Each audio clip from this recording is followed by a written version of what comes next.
Dry martini, lemon peel, shaken, not stirred. Vodka martini, shaken, not stirred. Shaken, not stirred. Shaken, not stirred. Shaken, shaken, shaken, not stirred.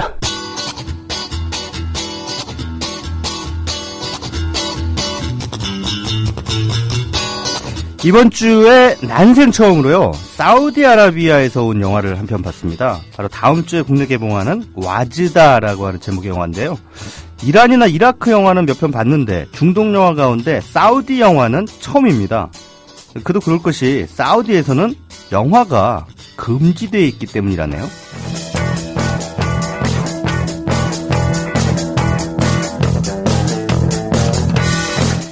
그런데 이 나라는 또요, 여성의 사회적인 지위하면 또 세계에서 가장 열악한 나라로 유명하죠. 근데 놀랍게도요, 이 와즈다라는 작품의 감독이 여성 감독입니다. 영화 촬영 내내 이슬람 골수 세력으로부터 살해 협박, 테러 위협까지 받으면서 영화를 완성했다고 하네요.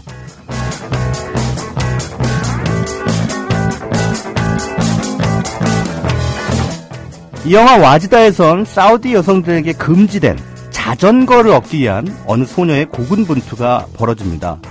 소녀가 금지된 자전거를 갖고 싶어하는 것처럼 사실 우리가 별거 아니라고 생각하는 영화 한 편을 만들기 위해서 이렇게 목숨까지 거는 이들이 있다는 그 사실이 다시금 우리를 숙연하게 만듭니다.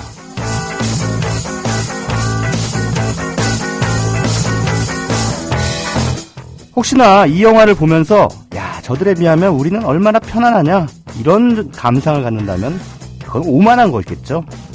영화 와즈다는 우리에게 이런 질문을 던집니다. 당신을 가두고 있는 부조리에 얼마나 그리고 어떻게 저항하고 있습니까?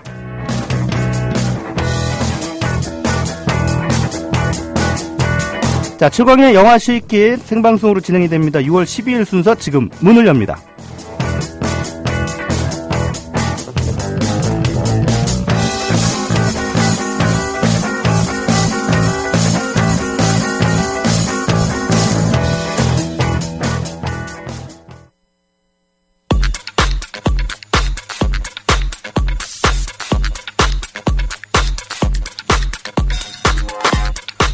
네, 극장과 흥행추 여러분은 비하인드 박스오피스로 역시 이번 주 순서 출발하겠습니다. 영화진흥위원회 통합전산망 기준, 지난 주말 박스오피스 5위부터 1위까지 알아봅니다. 네, 5위는 아저씨의 이정범 감독이 연출하고 장동건이 주연을 맡은 액션 누아르 영화 우는 남자입니다. 지금 우는 걸 넘어서 통곡을 하고 있을 겁니다. 개봉 첫 주 5위라니 그야말로 쫄딱 망했습니다.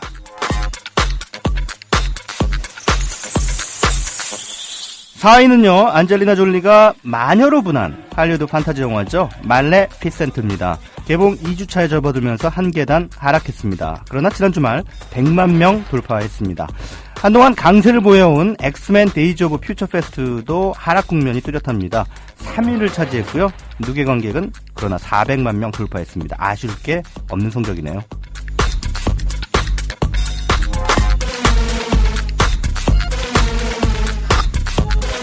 네, 2위 이선균 주연의 끝까지 간답니다. 요즘 나오는 한국 영화들이 워낙 거기서 거기라 이 가운데 일종의 비교 우위를 누리고 있는 형국입니다. 2주 연속 2위 자리 지켰고요. 154만 명의 누계 관객을 기록했습니다.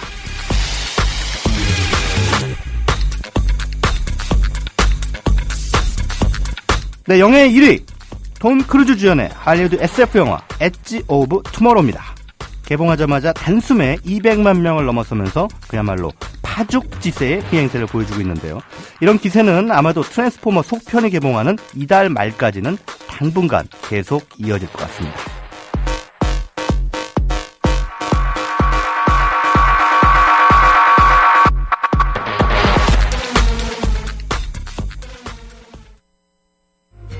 커피.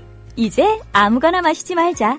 커피를 즐기는 사람들에게 질 좋은 한 잔의 커피는 하나의 권리입니다. 커피를 아는 전문가가 정성을 다한 로스팅으로 만든 제대로 된 커피. 제제 원두커피로 여러분의 권리를 누려보세요. 02-749-1002. 주소창에는 카페제제.co.kr 그리고 검색창에는 카페 제제를 검색하세요. 카페 제제는 서울 용산구에 위치해 있습니다. 카페 제제는 카페가 아닙니다. 커피 전문 인터넷 쇼핑몰입니다. 헷갈리지 마세요. 재수씨, 결혼 축하드립니다. 앞으로도 행복하고 결혼 축하하고 오래오래 행복하게 잘 살고 나의 미래 결혼 생활을 진심으로 축하해줄 사람들과 같이 하는 소규모 결혼식을 생각하고 계신가요? 강남구 논현동에 위치한 벨뷰티아라는 오직 한 쌍의 신랑 신부님, 그리고 혼주와 하객들만을 위한 여유롭고 안락한 일식 장소입니다. 작아서 더 행복한 결혼식. 유부남이 된 걸 환영한다. 앞으로도 좋은 일만 가득했으면 좋겠다. 결혼 축하해. 결혼을 축하합니다. 포털에서 벨뷰티아라를 검색하세요. 예약 문의는 02-512-7996. 돌잔치 및 각종 기업 행사도 예약받습니다. 국민TV 조합원에겐 다양한 혜택을 드립니다.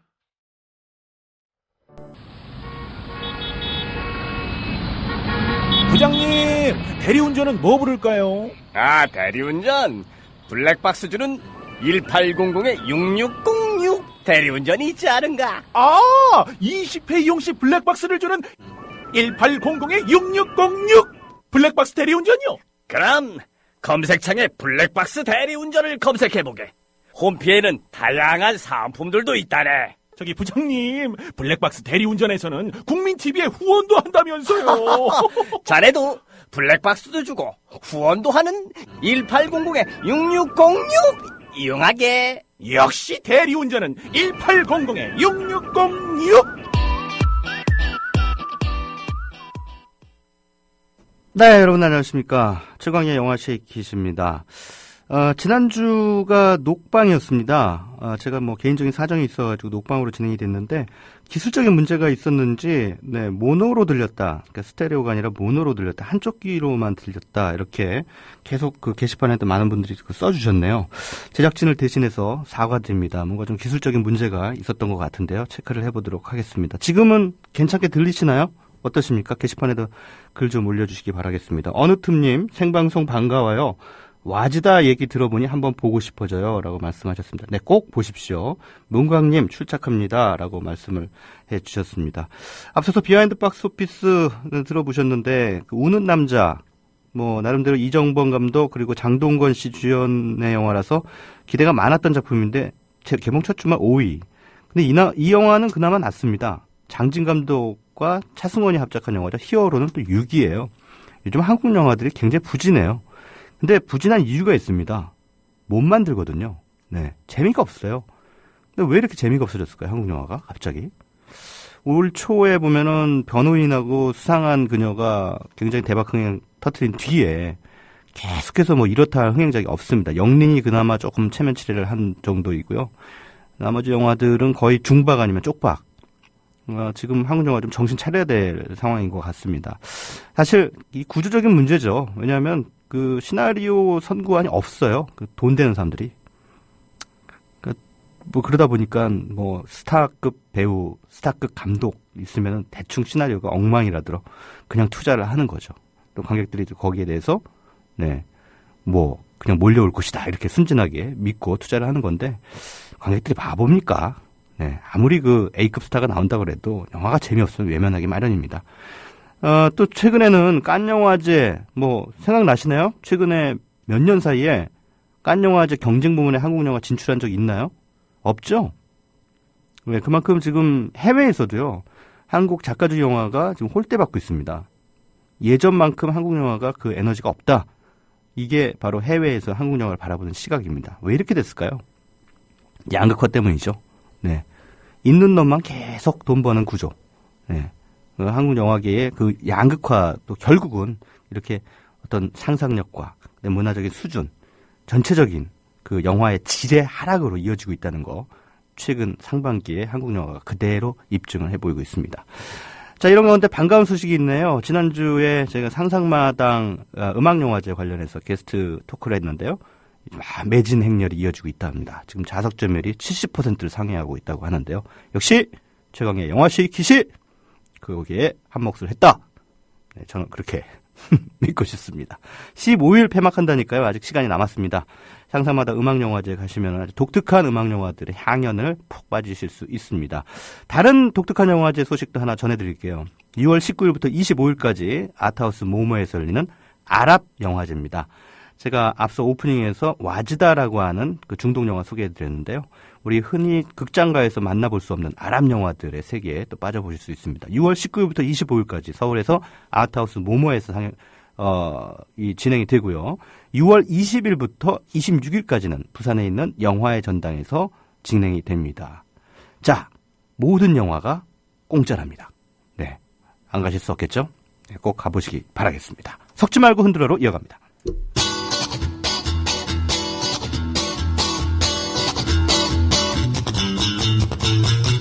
섞지 말고 흔들어.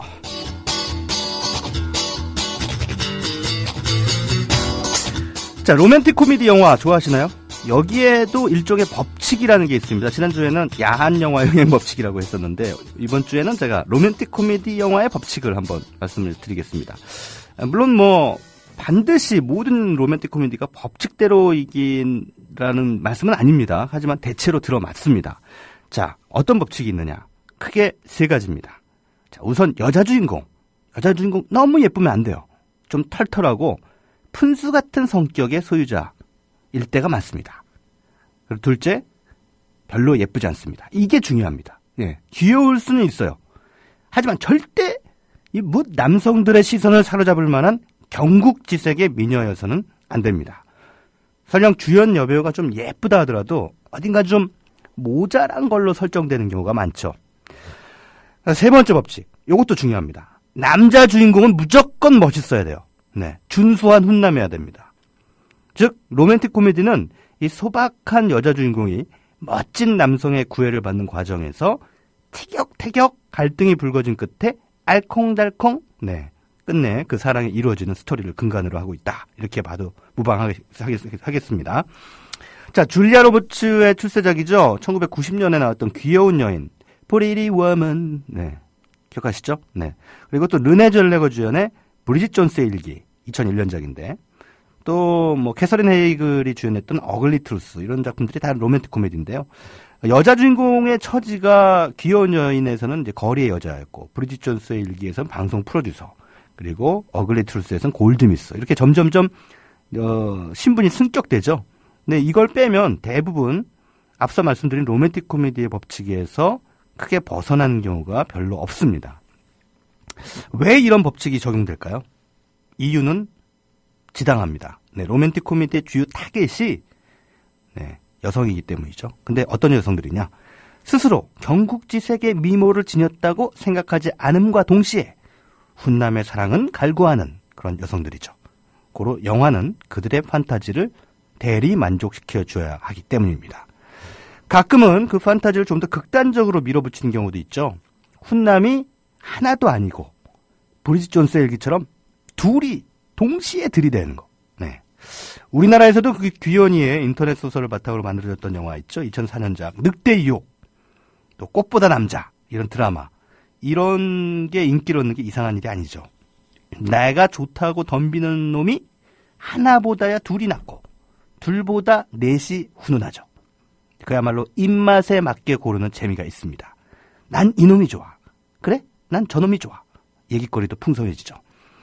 자, 그렇다면 똑같은 사랑 이야기지만 웃음보다는 눈물을 뽑는 데 치중하는 멜로 영화의 경우에는 어떨까요? 거기에도 법칙이 있을까요? 있습니다. 왜 없겠습니까? 자, 모름지기 멜로 영화 속의 사랑은 애틋해야 합니다. 김명민과 하지원이 나왔던 내 사랑 내 곁에 이 작품처럼 사별의 모티브를 들이대는 경우를 빼면 대개의 멜로 영화가 남녀 주인공을 만날 듯 못 만나게 사랑도 이루어질 듯 이루어지지 못하게 그렇게 만들죠. 자, 그러려면 두 남녀 주인공 사이에 거대한 걸림돌을 배치해야 합니다. 그래야 이게 또 감질이 나지 않습니까? 네, 이게 뭐 법칙이냐고요? 아하, 너무 익숙하시니까 법칙인 줄 모르는 겁니다.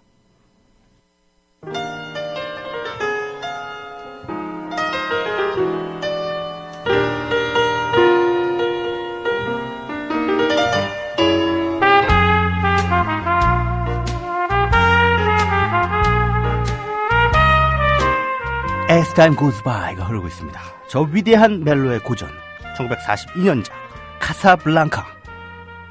파리에서 꿈결 같은 사랑을 나눴던 닉과 일사, 이 두 사람은 전쟁의 참화 앞에서 이별을 맞습니다. 그리고 카사블랑카라는 낯선 땅에서 재회하죠. 그런데 이게 웬 운명의 모진 장난이란 말입니까? 여주인공 일사에게 그 사이에 남편이 생겼습니다. 그것도 반나치 운동의 선봉, 아주 멋진 녀석이죠. 험프리 보가트가 맡은 우리의 주인공 닉은 고뇌합니다. 일사는 왜 이제서야 저 멋진 녀석과 함께 내 눈앞에 나타나서 나를 괴롭히는 거야? 하지만 닉은 일사를 외면할 수 없습니다. 시간은 흘렀지만 그녀에 대한 사랑은 여전하니까요. 말은 안 하지만 일사의 마음도 마찬가지입니다. 그러나 두 사람 사이에는 끝내, 그렇습니다, 끝내 건널 수 없는 강이 가로막혀 있죠. 하지만 릭은 위기에 처한 일사 부부를 구출하는데 헌신함으로써 자신의 사랑을 완성합니다. 이 얼마나 슬프고도 아름다운 사연입니까? 이후로 만들어진 모든 멜로 영화는 사실상 카사블랑카의 되풀이라고 해도 과언이 아닙니다. 많은 멜로 영화가 서로 사랑하지만 둘 사이에 놓인 거대한 장벽 때문에 다가설 수 없는 아픔을 그려왔죠. 자, 가장 흔한 게 둘이 엇갈려서 만나지 못하게 되는 설정이죠. 이를테면 날씨가 도와주질 않습니다. 아니면 갑자기 기차가 연착이 돼요. 만나야 하지만 두 남녀는 관객들이 빤히 지켜보는 가운데 또 서로를 알아채지 못하고 비껴갑니다. 그리고 그걸로 이별이죠. 관객들의 애간장이 녹습니다. 그러나 어느 시점부터 이 멜로 영화의 법칙에 심각한 위협이 생겼습니다. 그 주인공은 바로 문명의 진화, 즉 통신기술의 발달이죠. 이제 누구든 휴대폰으로 서로의 위치와 동선을 확인할 수가 있습니다. 만나고 싶어도 못 만나서 생기는 그런 애틋한 이별 따위는 일어날래야 일어날 수가 없는 것이죠. 제작자들 입장에서는 이런 된장일 노릇입니다. 자, 그렇다면 최근의 멜로 영화는 이 위기를 어떻게 돌파할 수 있었을까요? 네, 가장 편리한 방법은 과거로 돌아가는 거죠. 네, 휴대폰이 없었던 시절로의 회귀 전략입니다. 곽지영 감독의 클래식이라는 작품이나 또는 일본 영화 세상의 중심에서 사랑을 외치다, 이런 작품들이 그렇죠. 이른바 복고 멜로라는 틀 안에는 쉽게 만나거나 연락할 수 없어서 애틋함을 더했던 과거의 추억을 되살리는 거죠. 자, 그렇다고 언제까지 과거에만 머물 수는 없는 일이죠. 멜로 영화 제작자들이 발견한 두 번째 돌파구가 있습니다. 그게 뭘까요? 바로 판타지입니다. 그렇죠? 두 남녀 사이를 갈라놓는 걸림돌을 꼭 현실 속에서만 찾으라는 법이 있나요? 없다면 만드는 겁니다. 억지로 이별하게 하는 거죠. 할리우드 판타지 멜로 가운데 시간여행자의 아내 같은 멜로 영화는 자신의 의지와는 상관없이 시간여행을 해야 하는 남자와 여자 주인공의 이별과 재회의 파노라마를 펼쳐 보입니다. 가만히 있으면 될 일인데 남자가 자꾸 시간 속으로 사라져요. 여자는 남겨지고요. 그리고 기약할 수 없는 재회를 기다려야 합니다. 2007년에 나왔던 대만 영화 말할 수 없는 비밀, 이 작품에서도 그놈의 시간이 문제입니다. 남녀 주인공은 같은 학교를 다니면서 사랑에 빠집니다. 나중에 밝혀지는 것이긴 합니다만 이 둘은 결정적으로 시간의 간극 때문에 이별할 수밖에 없습니다. 우리 영화 동감이라든가 10월에 이런 작품들, 남녀 주인공이 각자 다른 시간을 살아간다는 설정을 통해서 애틋함을 만들어내죠. 대놓고 판타지를 표방하고 있습니다만 차라리 하이틴 로맨스에 가까운 트와일라이트 시리즈 같은 영화도 설정은 다르지만 맥락은 마찬가지죠. 훈남 주인공 에드워드, 얘가 하필 뱀파이어입니다. 인간 소녀 벨라는 그를 사랑합니다. 둘은 해서는 안 될 사랑을 하죠. 그러니까 인간과 뱀파이어 사이에 금기된 사랑입니다. 벨라는 고민하죠. 사랑을 위해 뱀파이어가 되어야 할까? 에드워드도 고민합니다. 안 될 일이야. 나를 위해 벨라를 뱀파이어로 만들 수 없어. 속편격인 뉴문에서 그는 눈물을 머금고 벨라를 떠납니다. 그런데 대신 다른 훈남, 바로 늑대인간 제이콥이 벨라를 지키죠. 말씀드렸죠? 하나보다 둘이 낫다고요.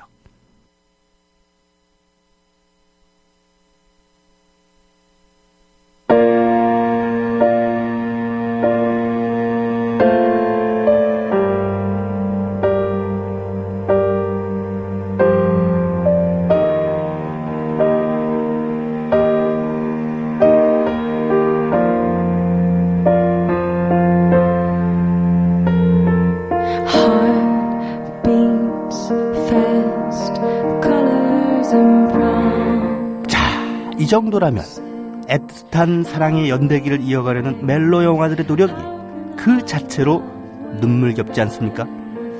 이런 가공의 걸림돌을 주저하는 멜로 전략은 무엇을 시사하는 것일까요? 혹시 사랑하기 때문에 헤어진다는 것이 더 이상 현실 안에서 벌어지지 않는 것에 대한 반대급부가 아닐까요? 쉽게 만나고 쉽게 헤어지는 세상에 그래도 뭔가 지고지순함을 그리워하는 마음, 걸림돌을 극복하는 사랑의 위대함을 확인하고 싶어하는 그런 관객들의 욕망을 이들 판타지 멜로는 흔쾌히 받아 안습니다. 그래서 손님을 끌죠. 더 많은 사람들이 영화 속에서 보고 싶어하는 사랑은 그것이 유쾌하든지 아니면 애틋하든지 본질적으로는 그저 꿈입니다.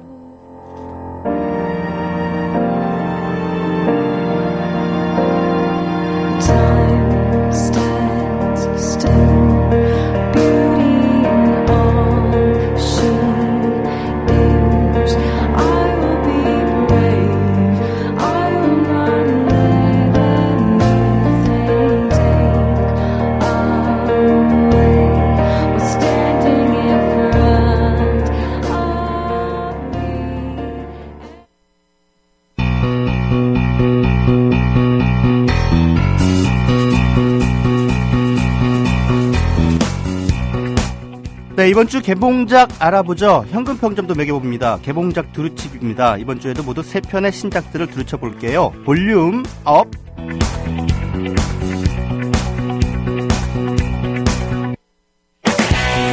네, 제중국 동포 장률 감독이 연출하고요. 박해일, 신민아가 주연을 맡은 경주란 작품 이번 주 개봉합니다. 북경대 교수인 최연이라는 인물이 지인의 장례식에 참석하기 위해서 한국에 옵니다. 옛 추억을 회상하다가 죽은 지인과 함께 찾았던 그 찻집의 추나를 떠올리는데요. 그래서 무작정 경주로 달려가죠. 그리고 그곳에서 찻집 여주인 윤희를 만나게 됩니다. 두 사람은 소소한 대화를 이어가다가 점차 서로에게 호감을 느끼게 되고 둘만의 1박 2일 짜릿한 로맨스가 시작됩니다. 자, 이 영화 경주 런치는 1995년에 경주를 찾았던 장률 감독의 실제 경험을 바탕으로 하고 있다는데요. 두 남녀의 하루 동안의 로맨스라는 설정은 마치 경주판 비포 선라이즈를 떠올리게 만듭니다. 각자 상업영화에서 나름의 입지를 다져온 두 남녀 배우가 작가주의 감독의 영화에서 색다른 변신을 선보이고 있는데요. 전체적으로 느린 호흡, 그리고 장률 감독 특유의 롱테이크 촬영이 마치 한 폭의 동양화를 보는 듯한 느낌을 안겨줍니다. 두 남녀의 잔잔한 대화에 빠져들다 보면 마치 경주로 낭만적인 여행을 다녀온 것 같은 그런 착각에 빠지실 겁니다. 자, 영화 경주의 창의성 지수 10점 만점에 8점, 현금 평점은 주말 관람료 기준 9,000원에 만원입니다.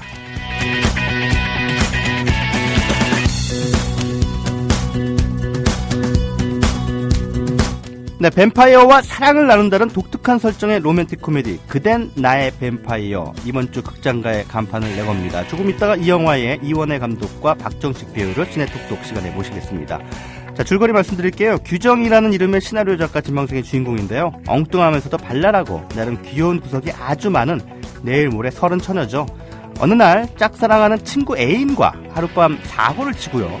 전전긍긍하는 와중에 엄마와 이혼한 아빠의 고시원에 강남거리라는 희한한 이름의 심상치 않은 남자가 나타납니다. 규정이 엄마 일을 돕고 있는 반찬 가게에 와서 다짜고짜 마늘을 넣지 않은 반찬만 사겠다면서 거액을 넘기질 않나. 말투나 행동이나 보통 사람은 아닌 게 분명합니다. 때마침 뱀파이어 영화에 꽂혀있는 규정은 이 수상한 남자가 뱀파이어일 게 확실하다 이렇게 제멋대로 상상을 하는데요. 실제로 남자는 밤에만 돌아다니고 뾰족한 송곳니를 가졌으니 규정은 심증을 굳히죠. 그리고 이제 두 남녀의 이상한 로맨스가 시작됩니다. 남자는 정말 뱀파이어일까요? 영화 그댄 나의 뱀파이어는 로맨틱 코미디의 공식을 충실히 따르는 가운데 발랄한 유머를 뒤섞으면서 독특한 감수성을 선사하고 있는 작품인데요. 신예 이원혜 감독의 재기 넘치는 연출, 최윤영, 박정식 등이 펼치는 엉뚱생뚱한 연기가 묘한 매력을 발산하죠. 창의성 지수는 8점, 현금 평점은 9,000원입니다. 네, 지난 2012년에 19곰 테드라는 발칙한 영화로 이른바 음탕한 유머를 선보였던 세스 맥팔라인 감독이 이번에는 관객들을 1882년의 서부로 안내합니다. 밀리언 웨이즈라고 하는 작품입니다. 전작에서 음탕한 고민형 테드의 목소리 연기를 맡았던 감독이 그 코미디 본능 못 참고 이번에는 호기롭게 주연으로 출연했는데요. 영화 밀리언 웨이즈는 우리가 익히 알고 있는 서부 영화를 뻔뻔스럽게 비틀면서 웃음을 만들어내는데요. 서부 영화 하면 딱 떠오르는 멋진 카우보이의 모습을 이 영화에서 기대하면 오산입니다. 주인공 알버트는 겁쟁이이면서 소심남이니까요. 영화 밀리언 웨이즈는 겁 많은 알버트가 좌충우돌을 겪으면서 진짜 사나이로 거듭나는 과정을 보여주는 가운데 성적 농담이라든가 생리현상을 소재로 삼은 소위 화장실 유머를 뒤섞으면서 관객들의 폭소를 자아냅니다. 영화의 원제는 서부에서 죽을 수 있는 100만 가지 방법이라고 합니다. 아무 생각 없이 웃고 싶으신 분들께 추천해드립니다. 창의성 지수는 7점, 현금 평점은 9,000원입니다.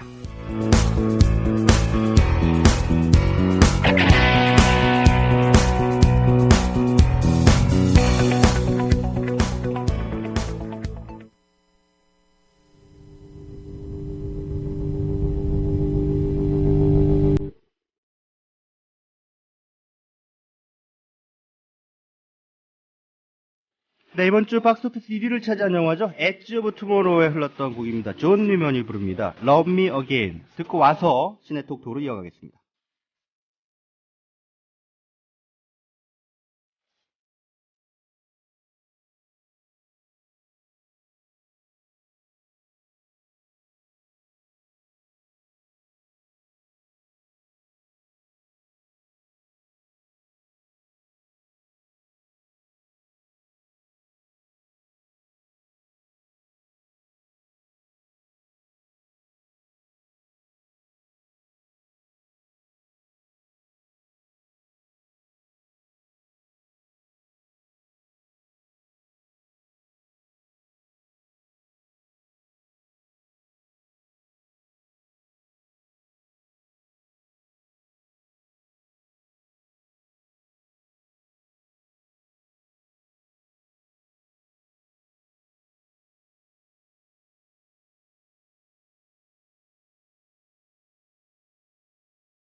내가 당신 정도 모를 것 같아? 당신 진짜 별거의 영화예요? 어디서 감히 그런 말도 안 되는 결말을 내린 겁니까?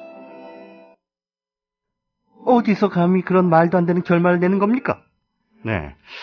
참 독특한 발성이, 귀를 사로잡네요. 그 주인공이 오늘 나오셨습니다. 바로 그댄 나의 뱀파이어 이번 주 개봉하는 영화인데요. 박정식 배우님 그리고 이 영화 연출을 맡으신 이원혜 감독님 스튜디오에 모셨습니다. 안녕하십니까? 안녕하세요. 네, 반갑습니다. 네, 예. 반갑습니다. 자, 이번 주 이제 개봉하는데 전주국제영화제에서 먼저 상영이 됐었잖아요. 네. 그때 뭐 관객들 반응이 대단했다고 들었어요. 네, 너무 뜨거웠고요. 예, 예. 그리고 이제 사실 제가 주말에 기다렸어요. 그 티켓 오픈할 때를 7시부터. 네네. 근데 어느 작품이 먼저 매진이 되나 기다렸는데 제 작품이 가장 먼저 매진이 되더라고요. 그래서 제가 가서 물었거든요. 네. 이거 왜 구입하셨어요? 라고 하니까 단지 제목이 뱀파이어여서 네, 구매했다고 하더라고요. 뭔가 이렇게 관객들의 호기심을 가로채는 건데 그러니까 우리가 전문용어로 이제 낚는다라고 하죠. 그렇죠. 낚시성이죠. 낚는 데는 이제 성공한 그런 작품이 아닌가 이런 생각이 듭니다. 최윤영 씨가 영화 속에서 규정이라는 역할을 맡았고 오늘 스튜디오에 나오신 박정식 씨가 영화 속에서 강남걸 역을 맡았습니다. 강남 이름이 강남걸 근데 걸이 이제 그 소녀라는 뜻의 그 걸로 이렇게 영문자막 이렇게 돼 있던데, 예, 강남걸. 어떤 캐릭터, 이게 여기서 이제 뱀파이어인지 아닌지 모를 정체 모를 어떤 수상한 남자로 등장하잖아요. 네네. 그 과학자로 이제 자신을 소개를 하는데, 어떤 역할인지 좀 직접 배우의 입을 통해가지고 한번 소개를 받아볼까요? 네. 저는 그 천재 과학자이면서 자신을 뱀파이어라고 믿고 있고, 그리고 영화상에서는 뱀파이어일 수도 있고, 아닐 수도 있는 묘령의 남자라고 볼 수 있습니다. 예, 눈이, 눈매가 한 묘령이세요. 네. 독특한 게, 근데 그 영화 속에서 좀, 당연히 이제 뱀파이어니까 약간 분장을 좀 하셨겠죠. 그 뱀파이어스러운 분장. 다크서클 분장이라고 했나? 근데 지금도 보시니까 약간 묘령의 어떤 눈매에 다크서클이 꽤 짙으신 것 같아요. 네. 피곤하신 일이 있으셨습니까? 네, 요즘 잠을 좀 많이 못 자가지고 다크서클이 좀 많이 내려오고 있습니다. 지금 핫한 신인이라 이것저것 많이 뛰어다니고 있습니다. 근데 뷰피님이 이원해 감독님이라고 하셨는데 게시판에 그렇게 쓰셨는데 이원해 감독님이 아니라 이원회. 네. 우리 횟집 할 때 회. 네, 이원회 감독님이시고요. 네, 그리고 배우분은 박정식 배우님입니다. 여러분들도 뭐 묻고 싶은 질문 게시판에다 활발하게 올려주시면은요, 제가 딜리버리 해드리겠습니다. 자, 그댄 나의 뱀파이어. 딱 보면 제목이 일단 로맨틱 코미디스러워요. 네. 네. 근데 일단 이전에 오싹한 연애라는 작품도 좀 생각이 나고요. 그렇죠. 뭔가 공포와 로맨틱 코미디가 이렇게 좀 합성된 영화가 아닐까라고 하는 그런 짐작도 드실 것 같은데 막상 저희가 영화를 보니까 꼭 그렇지는 않더라고요. 네. 그러니까 뱀파이어는 소재만 가져왔지 사실상 코미디에 가깝다라고 이렇게 보는 게 맞겠죠. 네. 그래 주시면 감사하죠. 네. 그러니까 어떤 뭐 공포 코드가 굉장히 뭐 많이 들어간 그런 영화는 아니잖아요. 네, 맞습니다. 뱀파이어라는 그 얘기만 들어갔죠. 그거 외에도 뭐 막장 코드도 들어가 있고요. 또 뮤지컬 영화 형식도 들어가 있고.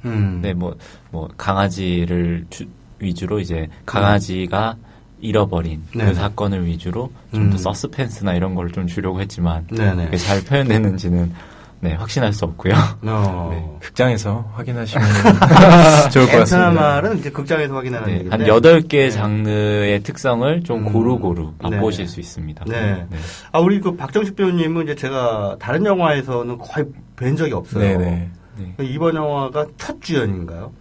네, 저는 독립영화 쪽으로 활동을 좀 많이 했었는데요. 그 전에는 이제 연극도 많이 하고 했는데 요번에 이제 이원혜 감독님이 저를 많이 믿어주셨기 때문에 좀 분에 넘치는 그 주연 역할을 맡았지만 그래도 감독님의 그 밑에서 많이 배우면서 뭐 좀 잘 해냈나요? 어떻게 보면 저의 발견이자 발명이죠. 어떻게 지금 감독님이 사실 어떻게 됩니까? 연배가 더 어리시죠? 네, 훨씬 어립니다. 훨씬 더 많이 어리십니까? 20대씩. 네, 저는 20대고요. 훨씬은 아니고요. 제가 4살 정도 더 많습니다. 4살 정도 많은. 형님하고 작업을 하셨네요. 형님한테 디렉션 내리기 좀 그러시지 않으셨어요? 저희가 대학교 때 한번 작업을 했었어요. 근데 이제 그때 좀 특이한 작업을 했던 게 단편 영화임에도 불구하고 저희가 이런 사전 뭐 미팅이나 이런 것들을 일주일에 2번, 3번씩 하면서 한 4개월을 했어요. 단편 10분을 만드는데.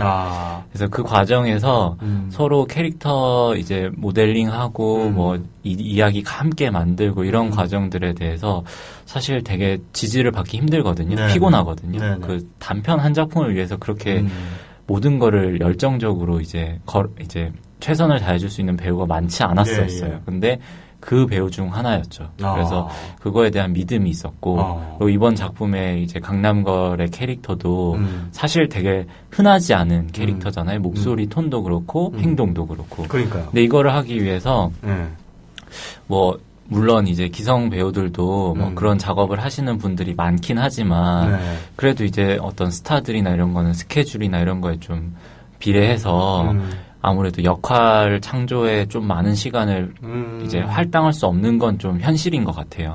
근데 강남걸 박정식 배우가 강남걸을 준비하면서 고시원에서 그러니까 실질적으로 준비한 기간은 1년이고요. 네, 그러고 이제 그 강남걸의 생활과 일치시키기 위해서 한 3개월간 고시원에서 혼자. 예, 마늘을 안 먹으며. 이게 한국에서 마늘을 안 먹기란 진짜 힘들거든요. 예. 아니 이게 무슨 사실주의 영화도 아니고 네. 아니 왜 이런 영화에 메소드 연기를 펼치셨어요? 제가 시간이 많았죠. 그 결정적인 거는 제가 시간이 많았기 때문에 그 감독님이 저에게 충분한 오더를 내릴 수 있는 그런 상황이었던 것 같아요. 아, 근데 뭐 실제로 영화 보게 되면 이 강남걸이라는 캐릭터를 연기하는 박정희 씨의 그 발성이 상당히 그 독특하고 재밌어요. 네네. 그래서 저는 이 강남걸 캐릭터가 나올 때마다 사실은 계속 웃었거든요. 그 발성이 너무 재밌어요. 감사합니다. 제가 뭐 실례가 안 된다면 약간 흉내를 내보자면 제가 질문을 이 강남걸 발성으로 할 테니까 강남걸 발성으로 한번 대답을 해주시죠. 강남걸 당신은 뱀파이어입니까 아닙니까? 영화는 보고 말씀하시는 겁니까? 이런. 저도 너무 오랜만에 하는 발성이라. 그리고 낮에 안 다니는 이유가 뭐였죠? 혹시 그 대사 기억나세요? 낮에 이 강남걸이 안 다니고 밤에만 다니잖아요. 네. 그랬을 때도 낮에 안 다니는 이유가 무슨 자외선, UV 어쩌고 모르는데. 아직도 외우고 있습니다. 한번 좀 부탁드려도 될까요? 실례가 안 된다면. 네. 지상으로부터 13km에서 50km 사이 떨어져 있는 성층권에 있는 오존층이 얇아지면서 UV ABC가 지표면에 도달할 수 있는 양이 증가함에 따라 염색체 변이와 함께 각막염, 피부 홍반, 피부암 등을 일으킵니다. 저도 너무 오랜만에 해서. 와, 정확하게 잘 외우고 계시네요. 네. 다시 들으니까 정말 새롭고 재밌습니다. 예. 자, 근데 그대 나의 뱀파이어의 각본은 이원혜 감독님 직접 쓰시진 않으셨죠? 네, 제 여성분이 쓰지 않았을까 싶은데 아무래도 로맨틱 코미디니까 여성분이 좀 강조를 그렇죠.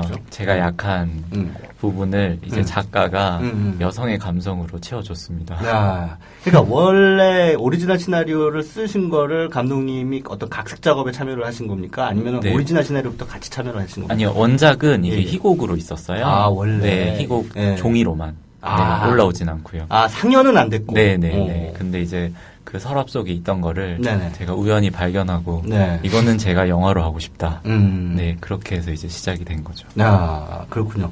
근데 이게 그래도 나름대로 보면 최윤영 씨도 지금 스타급 연예인인데 그때 당시에 이거 영화 또 여기 보면은 굉장히 비중 있는 그런 배역에 아주 유명하신 분들이 많이 등장해요. 근데 이런 사람들 다 어떻게 캐스팅했을까? 의아하더라고요. 다 제가 어떻게 어떤 부분에서 항상 존경하던 선생님들이셨어요. 윤영 씨 같은 경우에는 저랑 나이가 동갑이고 그리고 저는 이제 둘 다 예고를 나왔거든요.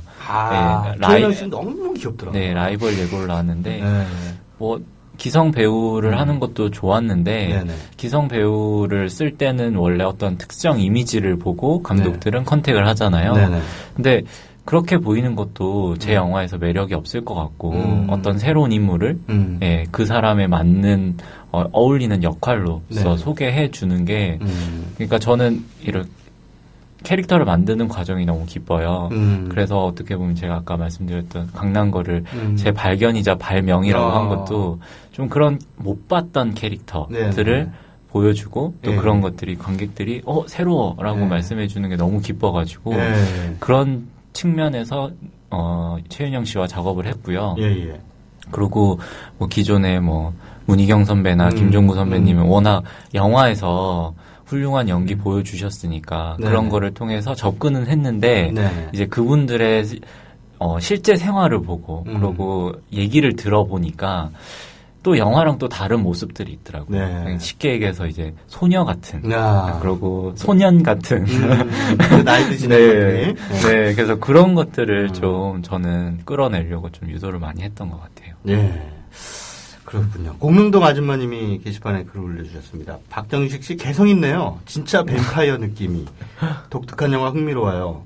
좋아하는 배우 장영남 씨가 특별 출연한다니 꼭 보고 싶습니다. 감독님 완전 영하시네요. 라고 말씀하셨는데. 근데 장영남 씨가 여기서 강남걸의 엄마로 등장을 하죠? 네, 맞습니다. 잠깐 나오시던데? 네, 잠깐 나오지만 이 영화에 약간 정당성을 부여해주죠. 강남걸은 어떻게 보면 너무 특이해서 이 세상에 약간 도민준 같은 캐릭터거든요. 물론 그 별그대가 제 영화 이후에 만들어져서 좀 자부심 있게 얘기할 수 있지만 네, 현실은 없을 법한 인물이잖아요. 근데 그 인물을 사실 진짜 아들로서 그러니까 엄마로서, 강남걸의 엄마로서 존재할 수 있게 해주었던 좀 유일한, 연기, 저의 어떤, 저의, 어떻게 보면 로망이시죠. 네. 그래서 그러니까 장영란 씨가 뭐 짧게나마 한번 이렇게 딱 등장하는 것만으로도 굉장한 존재감을 또 영화의 어떤 아우라를 준다 그럴까요?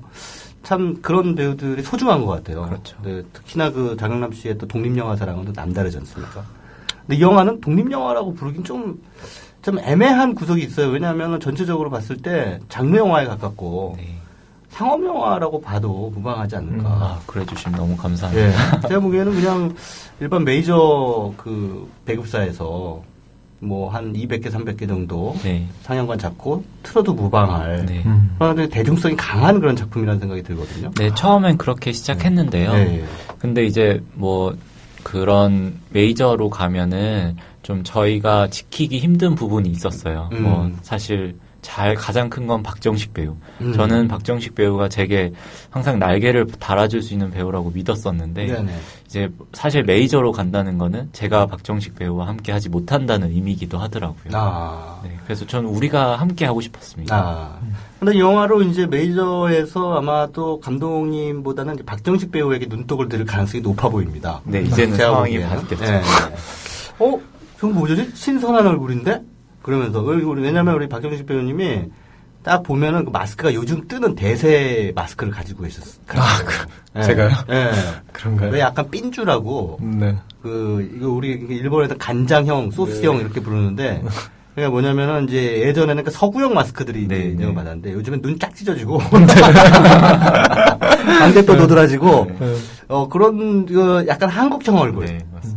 그런 얼굴들이 요즘에 이제 먹고 들어가거든요. 근데 우리 박정희 씨가 딱 그런 아주 개성 있는 얼굴을 가지시고. 감사합니다. 게다가 딴 걸 또 떠나가지고 영화 속에서 보여주는 캐릭터가 워낙 독특하기 때문에 참 그거 한번 물어보고 싶어요. 그 강남걸이라는 캐릭터의 그 발성이라든가 이런 것들을 처음에 이제 개발하실 때.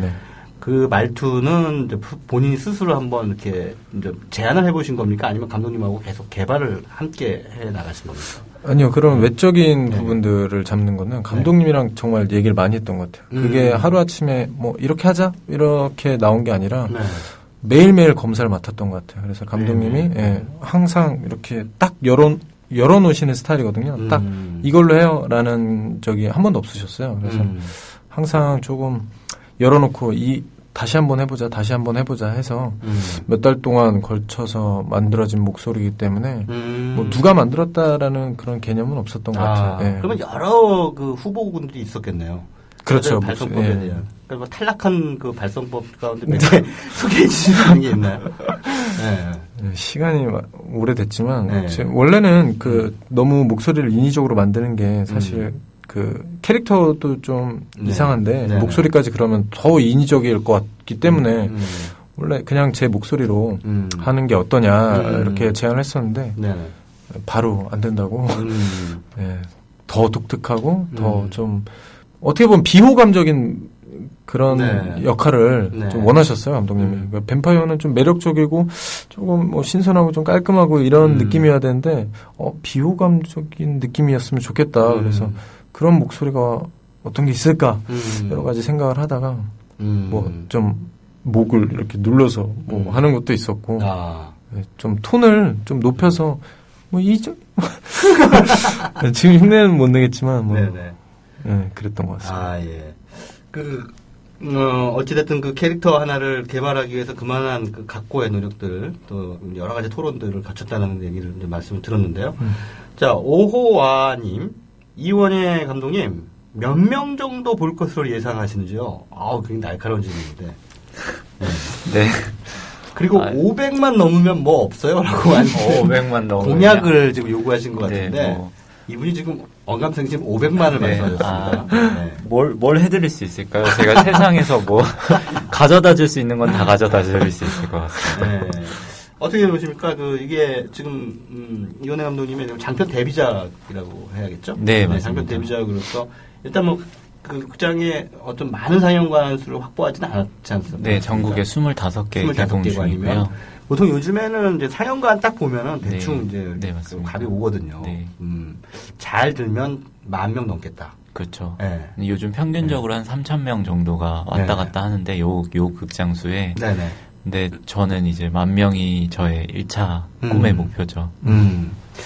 참 그러고 보면 참 한국 영화 같은 한국 영화인데 어떤 영화는 그냥 한 줄 만에 막 200만 300만씩 불러 모으고 어떤 영화는 10,000명을 목표로 하고 이런 참 씁쓸한 상황이에요. 그렇죠. 부익부 빈익빈 현상이 너무 뚜렷해서 그 좀 평론가 입장에서도 정말 안타깝게 그지 없습니다.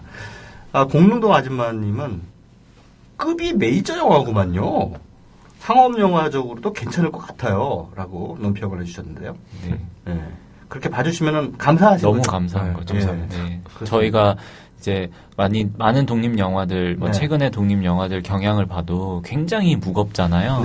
물론 그런 게 독립 영화의 어떤 특색이고 또 하나의 방향이긴 한데 또 너무 저희는 독립 영화가 너무 무겁고 불편한 소재만 다루는 건 아닌가, 좀 자극적이지 않는가라는 측면에서 좀 가벼운 얘기, 그리고 좀 이제 20대 청춘들에게 사실 삶이 그렇게 무겁지가 않거든요. 생각이 없고 좀 가벼워요. 하루 종일 잘 때도 있고요. 그런 좀 엉뚱하지만 가벼운 영화. 그러면서 사람들이 좀 쉽게 생각할 수 있지만 그래도 좀 우리 꿈이나 어떤 희망에 대해서 한번 생각해 볼 수 있는 영화를 좀 보여주고 싶었죠. 미래도 좌삐리 좀비님. 좌삐리 좀비님.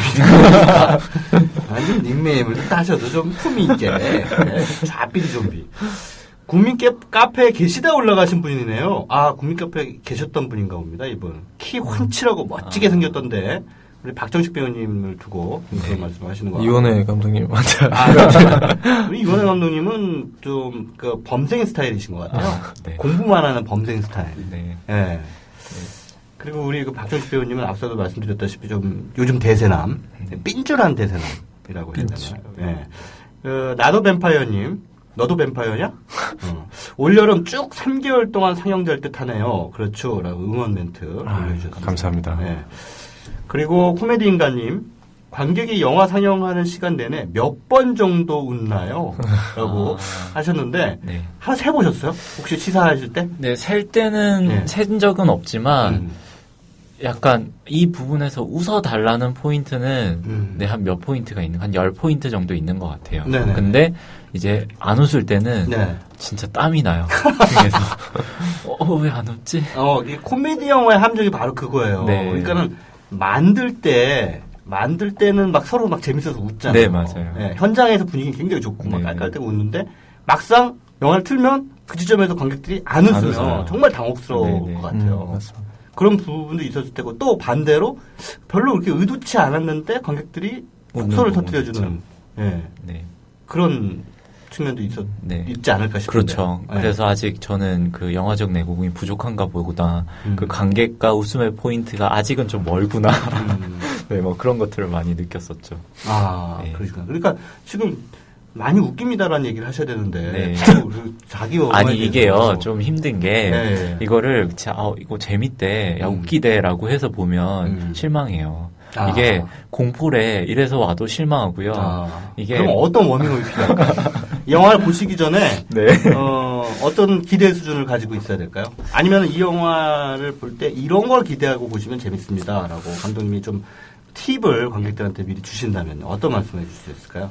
근데 제가 먼저 말씀드리면 저는 사실 장르에 대한 어떤 국한을 두고 이렇게 보시는 것보다 사실 장르라는 거는 명확히 이렇게 표현되는 영화들이 있지만 저희 영화는 그런 장르를 딱 보여주는 것들이 아니기 때문에 장르를 생각하시지 마시고 여기 나오는 캐릭터들이 굉장히 독특한 캐릭터들이 많아요. 그래서 그런 캐릭터를 조금 관심 있게 보신다면 정말 되게 굉장히 재밌게 볼 수 있지 않나. 그래서 캐릭터에 대한 기대감을 갖고 보신다면은 절대 후회하지 않으실 거라고 생각을 합니다. 네, 박준수 배우님이 방금 그 얘기했는데 맞는 것 같습니다. 제가 보니까 영화 속에서의 강남걸도 마찬가지고 최윤영 씨가 맡은 규정 다 보면 범상치 않은 인물들이고 그 두 명뿐만 아니라 엄마 아빠로 등장하는 분들도 마찬가지고 다 보면 이게 우리의 어떤 상식선에서 좀 벗어나 있는 어떤 선택지. 네. 그래서 좀 마부비라고 하는 마부비인가요? 네, 네, 맞습니다. 그 또 외국인 노동자, 이주 노동자도 거기 등장하고 이주 노동자와 또 이것도 스포일러인가? 네, 그건 얘기하면 안 안 되나? 됩니다. 하여튼 네. 뭐 그런 얘기들. 네. 그러니까 어떻게 보면은 우리 사회에서 조금 뭐랄까 좀 다른 감수성을 가진 사람, 혹은 다른 어떤 뭐라고 할까 소수자라고 할 수도 부를 수도 있고 이런 사람들이 많이 등장을 해서 네. 또 상당히 유쾌한 그런 또 이야기들 펼쳐내는데 네. 보면은 또 화면이 굉장히 그 화면 연출도 상당히 신경을 많이 썼다라고 제가 느낀 부분이 뭐냐면 옷이라든가 뭐 벽이라든가 네. 이런 때 원색을 좀 굉장히 많이 쓰셨더라고요. 네, 그러니까. 네. 그런 어떤 그 미장센 전략이라는 부분에서도 그렇죠. 저희가 화사한 느낌을 주려고 하는 그런 의도를 많이 가지신 것 같아요. 네, 저희가 네. 이게 사실 네. 준비한 시간이 되게 오래 준비를 했습니다. 그래가지고 그런 이제 뭐 색감이라든가 뭐 화면 전환이라든가 뭐 그런 것들에 굉장히 의미를 많이 부여하고 네네. 저희가 그런 의미 부여하는 시간이 정말 많이 남았었어요. 저희도 네네. 스태프들도 되게 시간이 많았었어요. 아. 영화 들어가기 전까지. 그래서 그런 것들에 좀 그런 것들을 초점으로 보시면서 네네. 해석하는 재미도 쏠쏠하실 것 같아요. 네. 이건가님, 꿈과 희망을 이야기하는 가벼우면서도 덜 심각하면서도 요즘 젊은 사람들이 딱 봐야 할 영화인 걸로 보입니다. 가벼우면서도 꿈을 주고 희망을 주는 영화. 맞죠? 네, 맞습니다. 정확하십니다. 이분은 영화를 안 봐도 그냥 평론가 하십시오. 네. 노르웨이 수님, 헐, 뱀파이어 좋아요, 기대됩니다. 라고 말씀해 주셨고, 뱀파이어가 가진 그 매력이 있어요. 뱀파이어만의 매력. 왜 여기서 규정이 이것도 스포일러 같아가지고 말하느라 지금 고민이 되는데, 네. 아무튼, 뱀파이어는 이렇게 송곳니로 네. 이렇게 누군가를 물잖아요. 네. 무는 행위 자체가 뭔가 어떤 약간 섹슈얼하면서도 에로틱해 보이는 그런 게 있어요. 그렇죠. 이제 뱀파이어 어떤 클래시적인 게 그런 섹슈얼리즘이 첨부돼 있는데 사실 뭐 너무 큰 기대로 뱀파이어의 어떤 상징성 이렇게 하면 되게 어떻게 보면 나중에 영화에 대한 실망을 많이 하실 것 같고 예, 사실 뭐 뱀파이어 우리는 다 약간 뱀파이어 같은 모습을 지닌 것 같아요. 뭐 저만 해도 뭐 우리 어떤 청춘들의 모습들을 보면 뭐 서로 뭐 연인끼리도 예, 서로의 피를 빨아먹고 네, 착취라는 뜻에서 뱀파이어. 특히 우리는 뭐 어떤 부모님들에게 엄청난 피를 빨아먹고 살잖아요. 네, 그래서 좀 그런 의미로서 뱀파이어가 사용된 거지. 네, 좀 소재적인 기대를 하시면 분명 또 실망감이 클 것 같아서. 그런데 이제 영화 속에서의 뱀파이어인지 뱀파이어가 아닌지 구분이 모호한 강남걸이라고 하는 캐릭터는 누군가를 착취하는 사람은 아니잖아요. 오히려 어떻게 보면 또 주변 사람들에 의해서 다르다는 이유 때문에 좀 그렇죠. 소외받고 차별받는 그런 어떤 캐릭터라고 보는 게 더 맞겠죠? 네, 저도 그렇게 생각합니다. 너무 쿨하다. 이게 약간 강남걸의 그 이름의 의미가 있는데요. 어떤 이게 약간 강남이랑 강북이랑 좀 뭔가 그래도 지역적인 분리가 있고 또 문화적인 좀 분리가 있잖아요. 네네, 그렇죠. 그러니까 좀 강남은 또 강남 사람들끼리 뭉치는 경향도 그래서 좀 어떤 뭐 약간 뭐 틀을 만드는 것 같아요. 맞아요. 지역이. 저도 대학 다닐 때도 강남 출신 그 친구들이 몇 명 있었는데 걔들은 학교 다닐 때 강북 가면은 뭐 무슨 사고 나는 줄 알고 맞아요. 거기 무서운 동네라서 제 아는 사람은 버스 타고 가면서 강북 산다고 하니까 거기도 사람이 살아? 뭐 이렇게 얘기를 하더라고요. 네. 그렇죠. 우물안 개구리들이. 예, 어떤 지역적 단절이 있기 때문에 강남걸은 자신의 어떤 그 틀을 고시원 속에 두고서 거기서 이제 외부로 나가기 싫어하는. 그래서 사람들과 좀 교류하거나 단절돼 있는 모습들이 보면 강하게 있죠. 그렇군요. 예. 송님, 전주 독립영화관에서 상영하네요. 라고 말씀해 주셨는데, 네, 전주 독립영화관에서 사용하나 봅니다. 네. 네. 그때 이제 뭐 다음 주인가 그 다음 주에 이제 네네. 저희 집이도 있어서 예. 직접 저희는 이제 전국을 찾아다니며 네네. 저희 영화를 사랑해 주시는 분과 얼굴을 맞대면 네네. 예, 악수라도 하기 위해 모든 전 지역을 찾아가거든요. 그래서 그때 몸으로 때워야 돼요. 네, 혹시나 뵐 수 있으면 꼭 뵙고 싶습니다. 없는 영화는 몸으로 때우는 수밖에 없어요. 맞습니다. 네, 무조건 몸으로 때우고 관객들 한 명이라도 더 만나서 또 한 명이라도 더 대화를 나누는 그런 방식으로 그러니까 말하자면 각계격파. 그렇게 하지 않으면 안 됩니다. 그 돈이 많아서 홍보비를 많이 쓴다든가 뭐 어디 TV에다가 광고를 낸다든가 뭐 그럴 수 있는 상황이 아니라면 뭐 그렇게 해서라도 10,000명을 반드시 좀 슬프지만 어쨌든 10,000명 고지를 이 뱀파이어 그랬나의 뱀파이어가 좀 넘기길 바랍니다. 최은영 씨하고 박정식 씨의 그 호흡도 나름대로 굉장히 좀 뭐라 그럴까요? 좀 안 어울리는 듯하면서도 어울리는 그런 거 있죠. 로맨틱 코미디의 주인공으로 남녀 주인공으로서 참 부럽더라고요. 나중에 키스 하더라고요. 말해도 되나요? 그 뭐 로맨틱 코미디인데 뭐 키스 좋았어요. 그 감독님이 굉장히 재질을 많이 하셨어요. 사실 그 진짜 뭐야? 제가 리허설을 할 뻔했어요.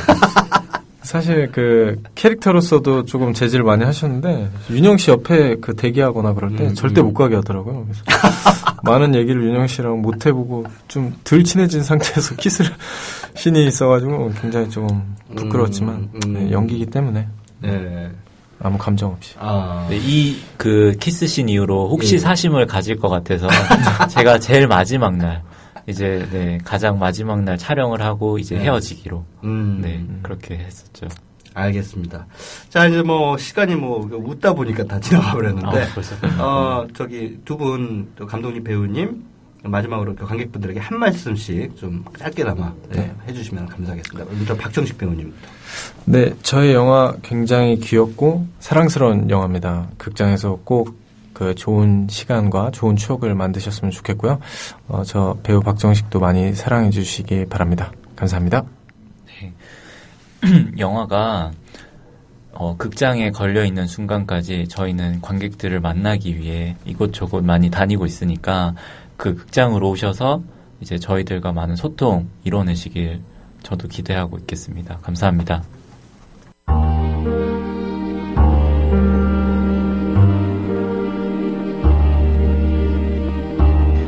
네, 오늘 어떠셨습니까?